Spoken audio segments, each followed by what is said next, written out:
in angiosperms, embryo sac is formed as a result of mitosis here, and this embryo sac is otherwise called as female gametophyte.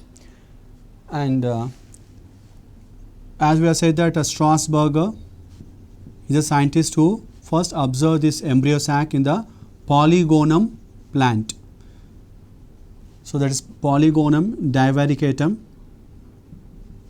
plant. So, this type of 8 nucleated and 7 celled embryo sac is called as a Polygonum type of embryo sac.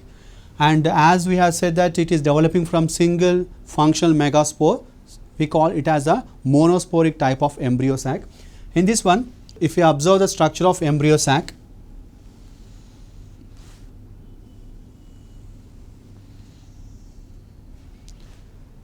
so consider this as a micropylar end, this as a chelazal end now, and in this towards the micropylar end, here we can see the 3-celled structure.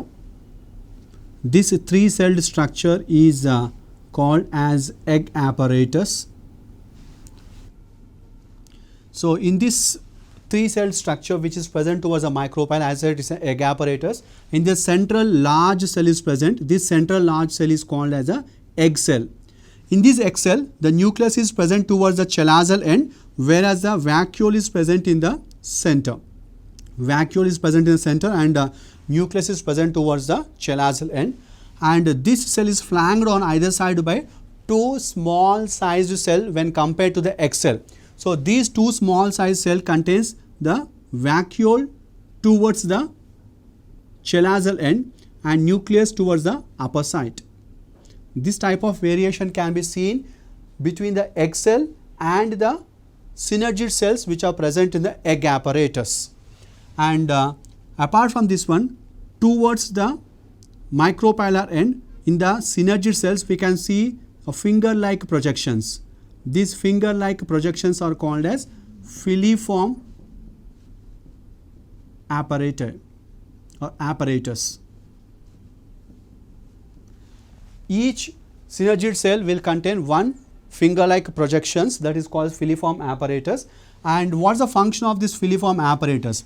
This filiform apparatus is concerned with the absorption of nutrition or nutrients from the surrounding cells. What is the surrounding cells present on outer side of the embryo sac is a nucellus. All this tissue is a nucellus tissue. From the nucellar tissue, the filiform apparatus will absorb the nutrition which is required for the developing structures present inside the embryo sac. And as it is absorbing the nutrition, we consider filiform apparatus as hostorial in function. Hostorial in function. That is first function related to filiform apparatus. The other function is it will secrete some chemicals. So, these chemicals will help in directing the movement of pollen tube into the embryo sac. It is showing the pathway for the pollen tube to enter into the embryo sac. So, these are the 2 functions related to the filiform apparatus which are present in the synergid cells which are flanked on either side of the egg cell. So, as I said that these 3 group of cells present towards the micropyle are called as egg apparatus, and in this egg apparatus the largest cell in size is the egg cell and small size cells are there which are on either side called as the synergid cells. And let us come to the chelazal end. Towards the chelazal end, 3 uniform sized cells are present which are uniform in their size, whereas in the egg apparatus there is no uniformity in the size of the cells. Why? Because as I said that egg cell is a large sized one, whereas the synergids are small sized ones. Whereas in the antipodal all the 3 cells are uniform in their size. So, we call these 3 group of cells as antipodals. Generally, there is no specific function related to the antipodals. That is why they are considered to be the vegetative cells of the embryo sac. Generally, they are degenerated either before or after fertilization process. And of course, little extent they are also helping in the absorption of nutrition from the nucellar tissue. Next, coming to the central cells. So actually here we can see the two cells which are present in the middle of the embryo sac. Those are called as polar nuclei. One is coming from upper side, that is and other is coming from the lower side. So here gradually what happens is the wall which is present between the two cells will disorganize, and first it will be converted into an one celled and two nucleated structure. One celled and two nucleated structure, we call it as a central cell. Call as central cell. And initially in the central cell, two nuclei are present. And if you see the number of cells at this stage, here in the egg apparatus, 3 cells are present.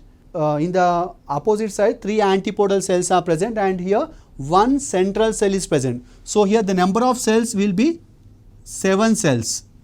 Okay, and whereas each cell in the egg apparatus will contain 1 nuclei. So here 3 nuclei are present, and in each antipodal cell also contains 1 nucleus, so that 3 nuclei are present, whereas in the central cell 2 nuclei are present. So total number of nuclei is 8. So now embryo sac has a 7-celled and the 8 nucleated structure. And by the meantime, what happens is whatever the 2 nuclei which are present here, both of them will fuse with each other, and it is converted into a diploid structure now. This diploid structure, now we call it as a secondary nucleus.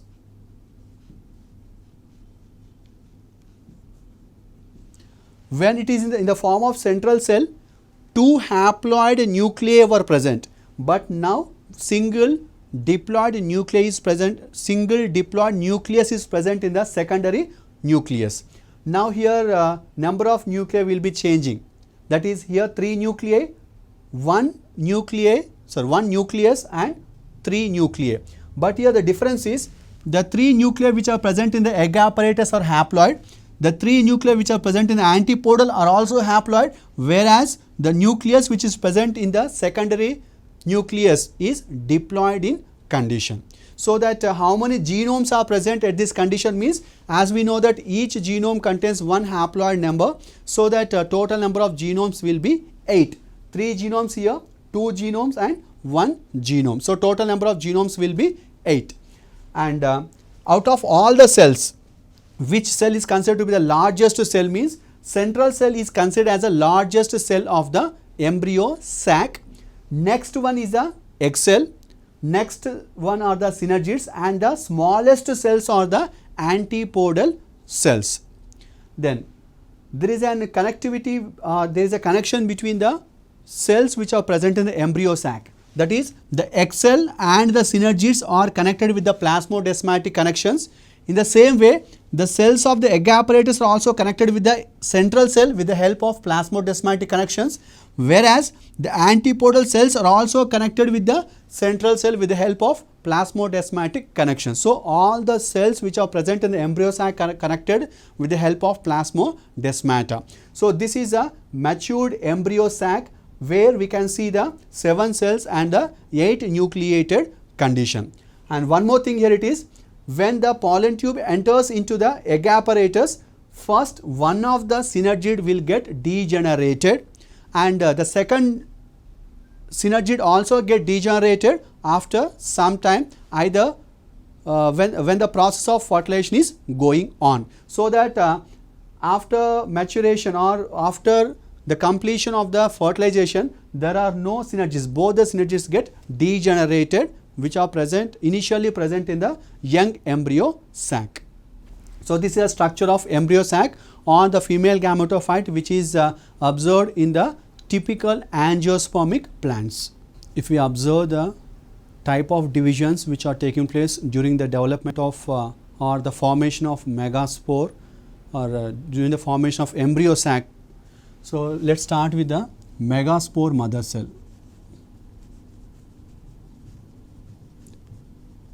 So megaspore mother cell, which is diploid in condition, will undergo 1 meiosis, and resulting into tetrad of megaspores. Out of the tetrads, 3 are degenerated, while 1 functional megaspore is retained. This functional megaspore will undergo further mitotic divisions, because this functional megaspore is haploid one. And one more thing, that here this functional megaspore, as it is undergoing free nuclear division, so it will undergo division for 7 times, so that 7 mitosis will occur, and resulting into formation of one embryo sac or one female gametophyte.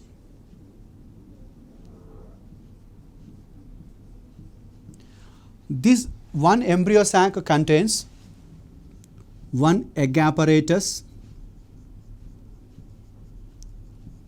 and as we know that this one egg apparatus contains one egg cell or oosphere and 2 synergid cells, which are present on the micropylar end. The second part in the embryo sac is the antipodals. So the number of antipodal cells are 3, which are present towards the chelazal end, and 2 central cells are present. So we can say that those 2 central cells are, one is one upper polar nuclei and other is a lower polar nuclei. So we can call it as when it is called as polar nuclei, we call 2 polar nuclei, or instead of that one we can say one upper polar nucleus